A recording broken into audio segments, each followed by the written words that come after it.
Fuck Admiral Sonda. Massive fucking cunt waffle. So what is this? This is episode what from what now? This is, let me check You here. fucked it. 1 second.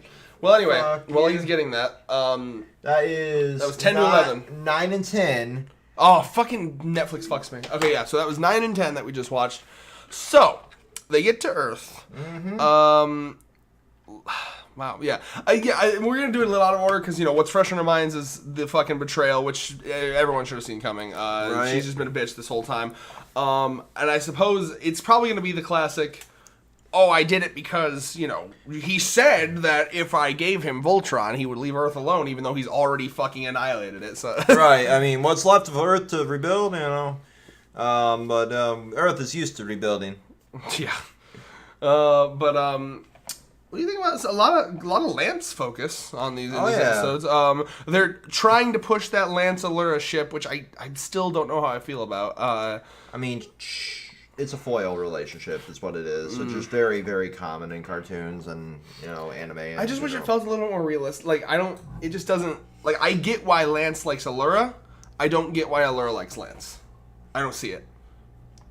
I'm assuming she sees something of her father in there. In Lance. Yeah, you know, the try hard to do everything, you know, right no matter what kind of shit. I guess it's just part of me, even though like biologically they're probably maybe the same age. I don't know how the whole stasis thing works, but like it's more of like emotionally they act so differently. Like one of them like has the air of like this really mature woman, and the other one's just like a middle schooler, like mentally. So I think that's what kind of throws me off about that relationship. Yeah. I mean, it's cute. I dawed because I think it's fucking adorables. And then Veronica, Lance's his sister's fucking amazing. Like, I think she likes you back. I love that shit. Yeah, it's adorable and all that. But you want to talk about the 7,000th fake out death of this show? I mean, I get why it does it. I mean, it's still technically marketed as a kid's show, you know. It's there to sell merch. It's there to, you know, be popular with, you know, all demographics. Mm-hmm. Not just those of us that grew up with, you know, original. But, you know. Well, there's so many scenes in this show that, like, are so powerful. And then, like, it's just like, lol, JK. Like Matt, you know, he's dead. No, the graveyard scene. Dead. One of my favorite scenes in the show until, you know, it didn't happen. But and, I mean, you know, the dad, no, he's not, you know, shit like that. It's very common in kids' cartoons. Right. I guess my main thing is, like that was just a cool-ass shot where, like, because, again, it always gets me tricked with, like, oh, the music's going, it's getting all slow-mo. Right. The fucking ship's coming right at that. It was a cool scene when the red line's like, yo, what's up? That was cool. The whole, like, Halo Reach, you know, survive mission, fucking status there with the Lance crawling, and then he sees Veronica. Yeah, it was cool. But yeah, I mean, I guess maybe I shouldn't expect any character deaths. I don't know if they'll ever happen, but I'm just a bitch like that. I'm a. Well, I mean, we saw the infamous, you know, queer baiting scene as well, where you see that Adam's dead and he's just a memorial wall placard. Mm-hmm. So. And just remind me what that term means. It's that, like, they promised a gay character and then but we still have fucking Shiro. Shut the fuck up.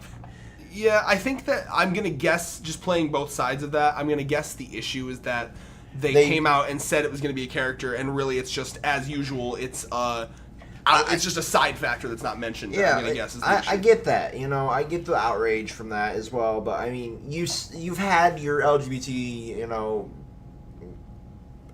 representation is the word I was looking for there. You know, this entire time with Shiro. You know, you still have that. You still have that one character in there that is gay, and you still have one that's kind of not gender non-conforming with Pidge, you know. I thought that was really well written. Right. What I'll say is, I think, I don't know, I see both sides of it. Mm-hmm. I don't ever want it to be forced, but, like, I'm at the point where I've never given a shit. But I kind of, the part where I'm on their side is show him being romantic with him, at least in the flashback, like because the entire flashback was them arguing essentially. Right. Well, but I think the issue that they have is it's kind of like the Dumbledore effect, right? Where it's like it's said he's gay, but we never see it. Right. Which, and I'm trying to put myself in their position because I've always been straight, you've always been straight, but like I want to put myself in their shoes and not just be like a privileged dick. And I'm not trying to be like feminist or you know like SJW at all, but like I can kind of understand where they're coming from, right? Because like you know at the very my thing is at the very least you should have shown them. It's 2018. You can show two dudes kissing. Right. You know, if you want to fucking, because you can do that without forcing it. You know, you could have had. I mean, you had it in Steven Universe even. You know? You could have had like which is the same rating.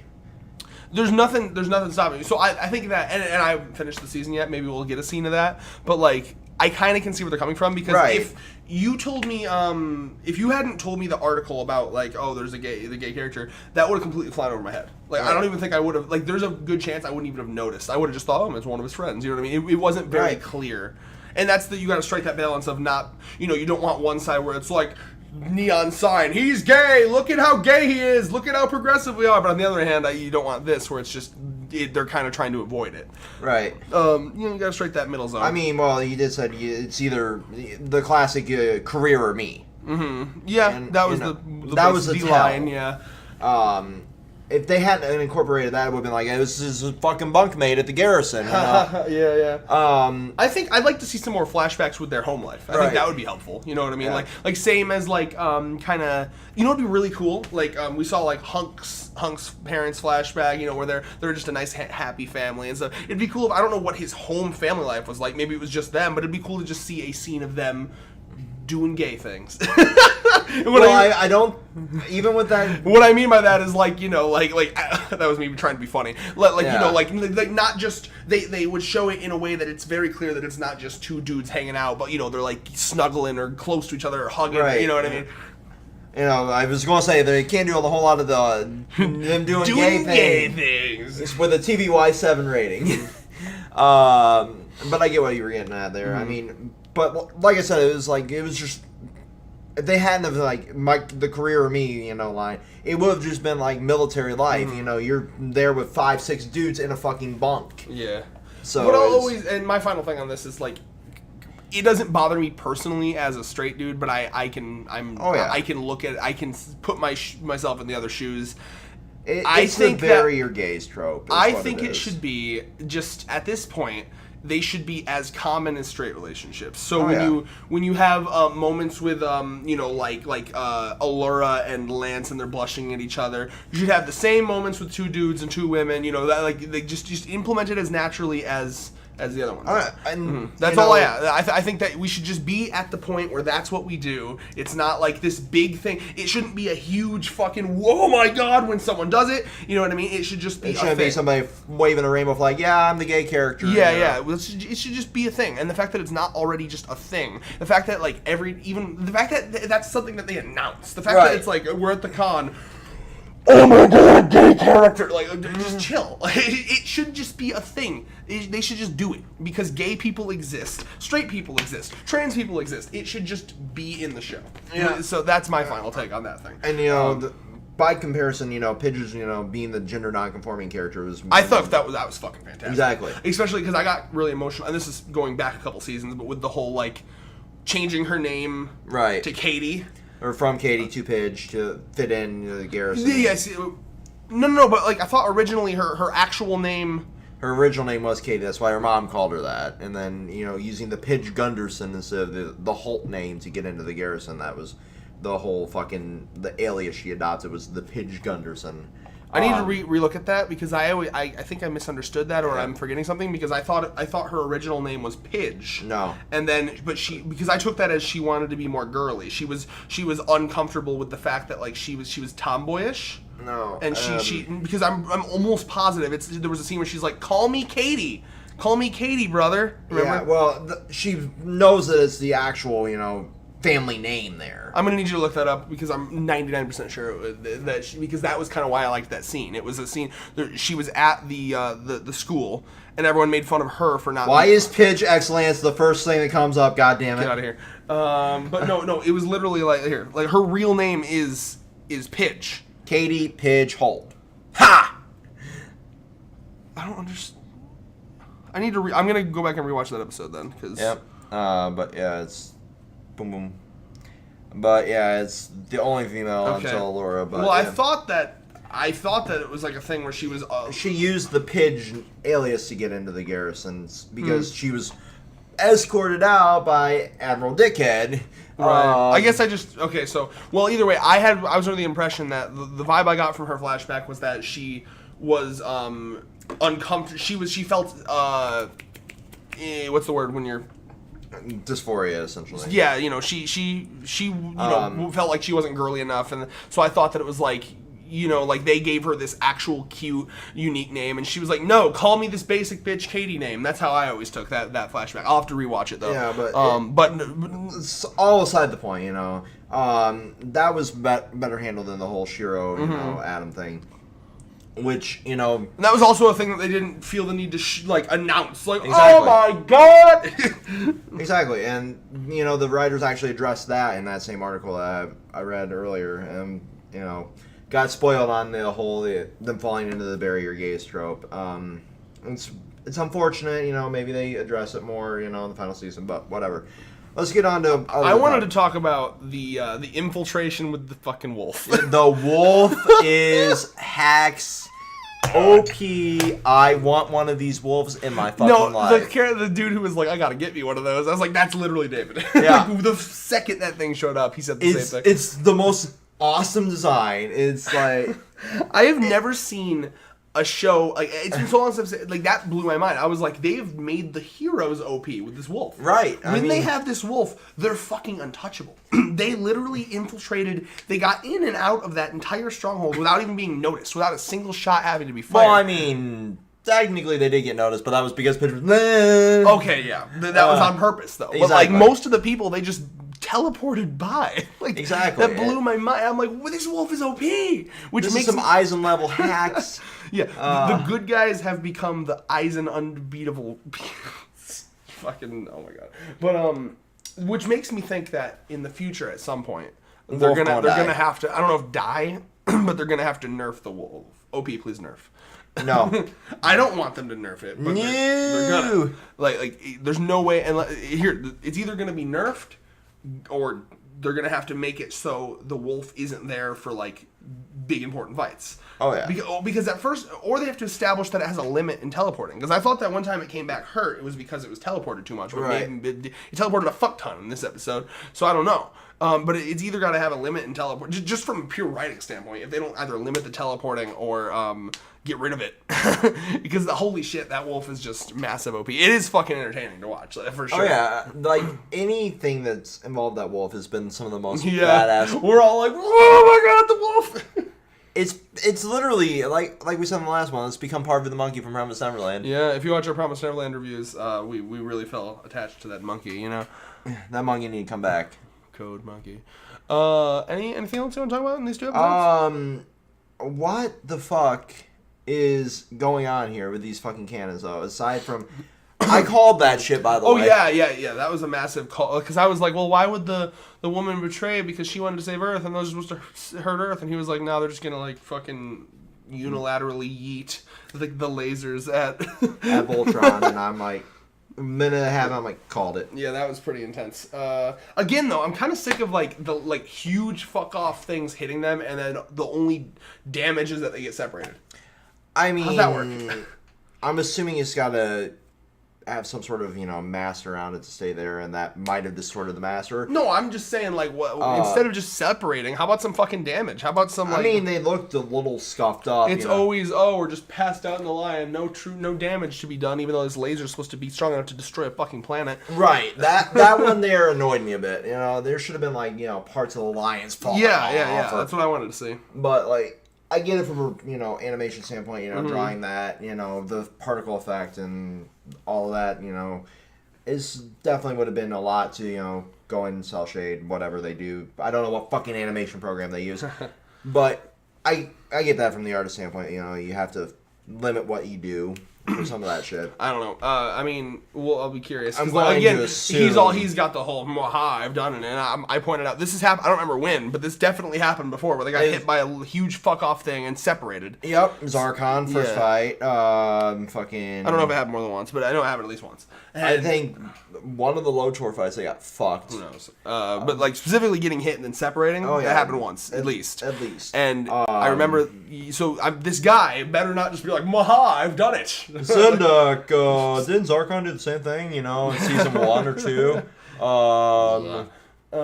Also, I did quite like the scene where they got to interrogate like the AI copy of him. I thought that was cool. It's Black Mirror shit. Well, yeah. If you ever watch Black Mirror, like it's like they make an AI copy of the person and then they can interrogate the person and without interrogating the actual person. And I thought that was such a cool. Like I loved that because I could imagine myself in that scenario. Like, oh, there's so many fun things to ask. Like I made the joke today, but I was like, ask his dick size, and then when you're charging at him later, it's like, we're coming for you in your 3.25-inch dick, and then he'd be like, how do I know that? Did they? I feel very violated right now. Did they clone my consciousness while I was in the Castle of Lions? Fuck! They know where my fucking furry porn is. Yeah, because again, to him it would just be regular porn. If I was one of the paladins, like way after everyone else is like, all right, we're gonna go do other shit, I'm gonna be like, I'm gonna stay with this dude's AI and just ask the weirdest questions because it seemed like it had to answer. Right. Like, so I'd be like, what's your thoughts on vor hentai? What are you into? You could know everything. Like, what's your mom like? What were your home planet like? What's your favorite food? Like, I just want to. I disemboweled my mother because. Oh God, because she wasn't pure. Wait a minute, then I wasn't pure. Oh God, Yeah, like that was the thing too. He pulled a full fucking like racist, like, I'm proud to say I'm pure Galrin. It's like, remember that guy? Reminded me of the guy that like was like super racist and he did like an ancestry test and he was like half black or something. Yeah. Oh no. We put politics in the fucking Voltron discussion. Yeah, we do it all the time. Space Force! Ease off the nut button, my dude. You might break the speaker again. Oh, excuse me. You are the one that broke your speaker. I don't want to resolder that shit again. My nut button is pure and undiluted and has never been broken. Thank you very much. I'm going to punch that on my way out tomorrow. Just Falcon punch it, at least. I shall. Falcon nuts! Falcon. Yeah, no. We've hit 17 minutes again. God damn it! Every video we do on Voltron is 17 minutes. We can't escape this existential time loop. Except for the first one because that was all 6 seasons. Let's just bullshit for the next minute so it hits 18. Alright, predictions. Oh, yeah. So, I hope they do something to differentiate this massive fuck-off laser that separates them from the other massive fuck-off laser that separated them. Can we just have Shiro come in that new ship? Like, yeah, my arm powered it up. Oh, that's something else we can talk about. I'm sorry, did you finish? That arm powered it up, and, I'm here to save the day because I'm Daddy Shiro. Also, I probably drank an entire flask before flying this thing out here because I have had a bad fucking week. Well, yeah, and I'm glad you brought that up. What do you think was going on with his like arm rejecting? Because like it was like the earth, whatever was like the earth powering it wasn't working and it was fucking with him, and then she had to change it. I'm assuming, and this is just headcanon, but I'm assuming whatever tech they had in that chip was probably Galrin, and then that was... they did reverse engineer. Right, so whatever they did, they fucked up the reverse engineering, and because he's a Galrin clone, that they made... It wasn't compatible. Yeah, it's not compatible firmware. The lightning adapter wasn't working with the, the USB adapter. Shit. Why you gotta get the fucking Samsung phone? Keith is... Shiro is Samsung, and the arm was an Apple. Fuck, bro. That's like the labeling memes. You just label. I want to take that scene and just be like Samsung over Shiro and an Apple, and then just like trying to connect. Like, Nice. Well, look for that meme in the future video. But yeah, that's what I'm assuming is like whatever they reverse engineer, they fucked it up somehow.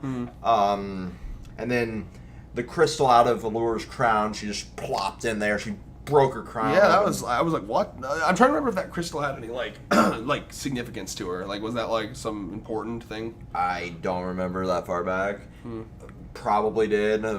This was passed down from my mother from all these years ago, and from her mother, to her. I still want to know all of the biological differences between an Altean and a human, because like that's not even like a pervy way. You gave me that smile, like a pervy smile. That's not what I mean. Like You want realistic hints, I admit it. but no, I mean, because like, and this is the Doctor Who geek in me speaking, but like, when there's an alien, there's got to be some biological differences. I mean, otherwise, like, I hate it when it's like, this alien is literally just a human with some shit on their face. You know what I mean? The glowy signs. Yeah. And the Okay. Well, we have the chameleon thing that they can do. That's different. Yeah. And I still, by the way, my headcanon is that Alteans don't have nipples. Because there's that scene in the one episode where they get a cow that they don't understand how milking the cow works, which would mean that they wouldn't need. We've nutted too many times. I'll take the fault on that. I have abused the nut button, but no, nut button privileges are off for today. Yeah, Alteans don't have nipples because they didn't know how cows worked. I mean, you could be right. You could be Can wrong. you imagine, like, she has breasts and everything? Like, it's like one of those like moments, like, all right, it's gonna. Lance is like, finally, I'm getting some with it. It's just like this creepy, like, nothing there. Like, oh, I don't know how I feel. It's still boobs, but I don't know how I feel about this. The boob without the nipple is just useless. No, it's wait. I mean, we're gonna get into sex talk, aren't we? Welcome to sex talk. Demonetized. It's never been monetized. But like, I suppose there'd be no nipple to bite, exactly. but there's still softness to grab. We're taking this into the Promised Neverland territory again. Mm-hmm. I apologize, anyone that's watching this right now. That does have a nipple. Our nippleless fan base is feeling really insulted right now. We've already said this once in previous video. Welcome to the Twilight Zone. Oh, maybe. No, but either way, that's just a funny thought to me because they didn't know how milking worked, and that's either a plot hole or they don't have nipples, period. It's very weird. But yeah, no, that's the kind of shit I like with alien stuff, right? I like it when aliens have like obvious biological differences. Or you have to go the Doctor Who route and say any alien that looks humanoid, it's because humans fucked aliens. Yep, and make Captain Kirk that shit. Mm-hmm, exactly. Which actually makes sense, because we do that. Oh, of course we will. I would definitely do that. I can't deny that. Would you fuck people? People B? I would not fuck People B. That's not my type. I'm sorry, People B fans. He's not my type. You think there's People B hentai? Oh, God. He's just inserting himself into Oh, God. Oh, it's uncomfortable. I'm thinking about it now. Ugh. things. Enjoy that while you're fapping tonight. No. MPs? Question mark? Anything else? You know what? All of that came out of us trying to extend this video longer than 17 minutes. You're welcome for the extra content. That's the kind of shit that should be Patreon exclusive. We don't have a Patreon, but it should be. You're welcome. Oh, God. Envy. Free content right there. Oh, God. Now I'm thinking about the People B insertion porn. And all we ask for this beautiful content is a like and potentially a subscribe and potentially a click on the bell. Because fuck YouTube. Until next time. Peace.